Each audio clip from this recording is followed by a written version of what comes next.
Hello, everyone. We're here to talk about a new data statistical center established by the U.S. Centers in Puerto Rico. And we have some special colleagues from the Census that are here to talk about what is this center about and why it's so important for Puerto Rico, for research, and for data, and for having informed policymaking on the island. So why don't we all introduce yourselves, and we'll start talking a little bit about this new data center. Sure, I'm Jarmin, Deputy Director of the Census Bureau. Lorena? Thank you for having us. I'm Lorena Molina-Irizarry, Senior Advisor for Puerto Rico and Data Equity at the Census Bureau. Thank you. I'm Nick Orsini. I'm the Associate Director for Economic Programs at the Census Bureau. So, Ron, talk a little about this center. What is this center, and why is so special to have it here in Puerto Rico? Well, so the Census Bureau and then other federal statistical offices around the country have been operating what we call federal research data centers for about 30 years now. And these are locations where researchers can get access to the confidential microdata that the Census Bureau, the Bureau of Labor Statistics, the National Center for Health Statistics use to produce their statistical reports. So you look on our websites and you see various statistics. Well, there's individual level data on households, on businesses that underlie those statistics. The value of using those data to do research is huge. And so, 30 years ago, we started it first in Boston and then grew this network around the country, mostly at major universities, but also at a lot of Federal Reserve banks. So how many of these data centers? So there's 33. I believe this will be the 34th. Okay. And so not all states have. Not every state has one, and so these are critical. The value of the microdata for uncovering insights, doing evidence building, understanding various things around inequality, economic growth, productivity growth, in the business sector. The ability of the microdata to sort of, uncover the actual mechanisms that are at work is important. And so, for Puerto Rico, I think this is a great opportunity.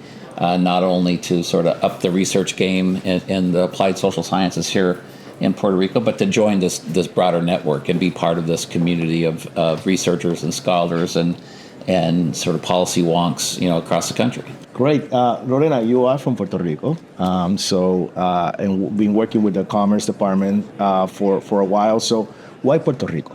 Why was it so important to bring, not all states have one, why was it so important to bring this to Puerto Rico? We have made a significant investment in understanding where the challenges and the gaps and the opportunities are in how to better measure the economy.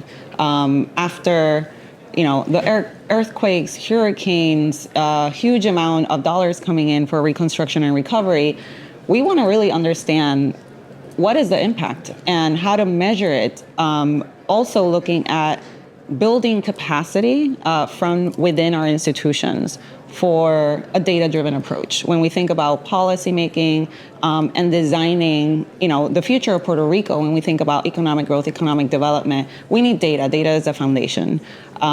So as we think, how can we help as a federal government in bringing not just the Census Bureau, but a whole government effort to this work? We identify a key priority, which is data governance and statistical capacity building. And that, became part of a much broader initiative called the Economic Dialogue, which we've been working for several years now in understanding how do we connect the dots between the federal government, state, local government, academic institutions, the private sector, nonprofit, social sector, and understanding where are those gaps and how we can best enable with data. And this Federal Statistical Research Data Center is just one of many investments and efforts, initiatives that we are making a real investment in providing Puerto Rico with the resources and the tools, but also the networks and the knowledge base that we have stateside, and really bring Puerto Rico into the fold. And that has a lot to do with our academic institutions, but also how we work with local and state government.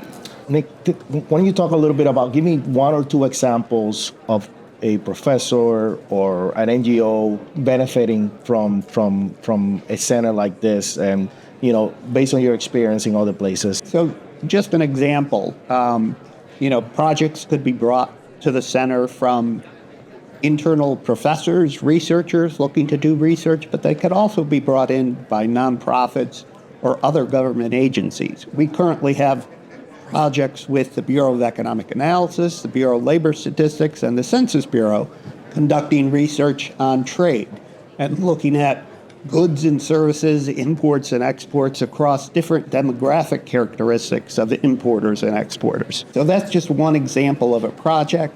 But I think that the idea is that you get that detail on individuals and on individual businesses that you could decipher, and you could get down to the real specifics of the characteristics of some of these organizations and make policy decisions based on the research. So the research informs and the research directs. So I think, the bottom line to this is access to data that you never had access to, and that you'll be able to do something to actually measure outcomes.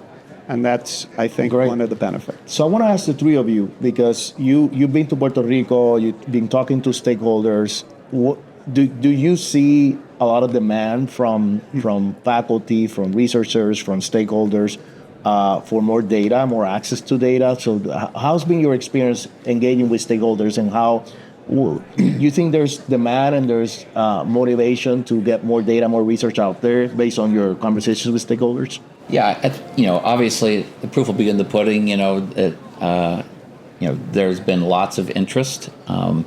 I know that we've already started developing some projects with a small number of researchers already. So I think we'll be able to, when the lab opens, have folks in there using it. But this is something not just for Puerto Rico, but for the labs all across the country that does take a sort of sustained interest by the university, by the other local institutions that are interested in seeing, like Lorena said, evidence being brought to bear on various policy discussions.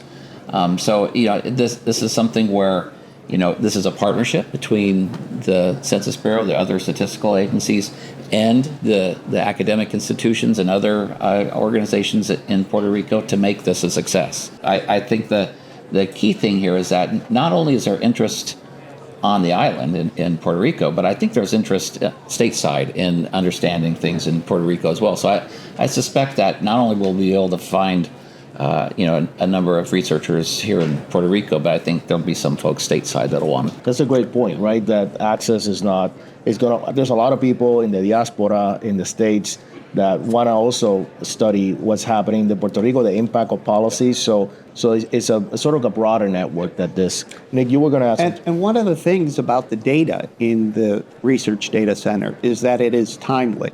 So I've been coming to Puerto Rico for several years and listening to some of the data needs.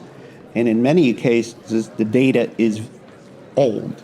It is, vintage 2020, 2012. So you're working with old data, trying to analyze current activity with vintaged data. This is timely data. This is up-to-date data.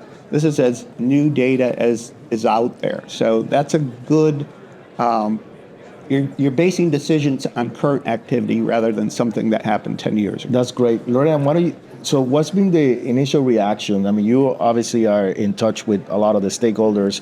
What's been the initial reaction when you have talked to them about this center so far?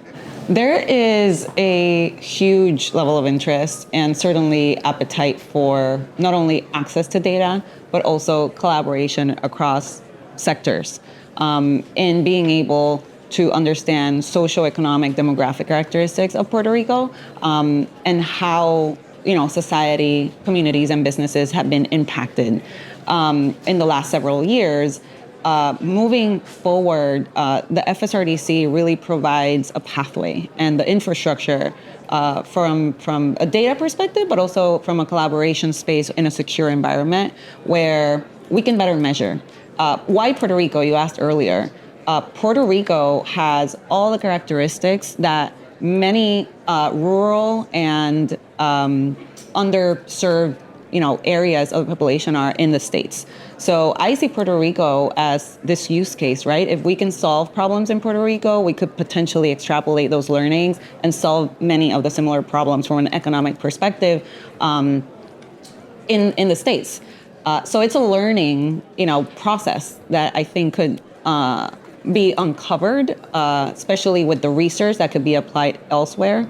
So looking at Puerto Rico as this sandbox in a way, right? And how do we bring to bear a data infrastructure and access to information, implement a data-driven approach from a clean slate. So this is what I believe the FSRDC means to a lot of people, is to have access where we didn't prior, but also to build a talent pipeline and build capacity when we think around workforce and education, and building the next generation of data scientists and researchers. So now we have a potential pathway to do that. You said you're going to Utah, where you're going to get all the representatives from all the data centers around the country. Yep. Tell me what are you going to say about the new center established in Puerto Rico to all those data center representatives? Well, one of the things, so we operate these RDCs as a partnership with the academic institutions and the federal, stat agency partners.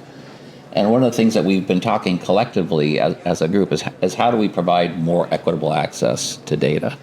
And so we've been looking at trying to find ways to increase access to underserved institutions stateside like HBCUs and other minority-serving institutions.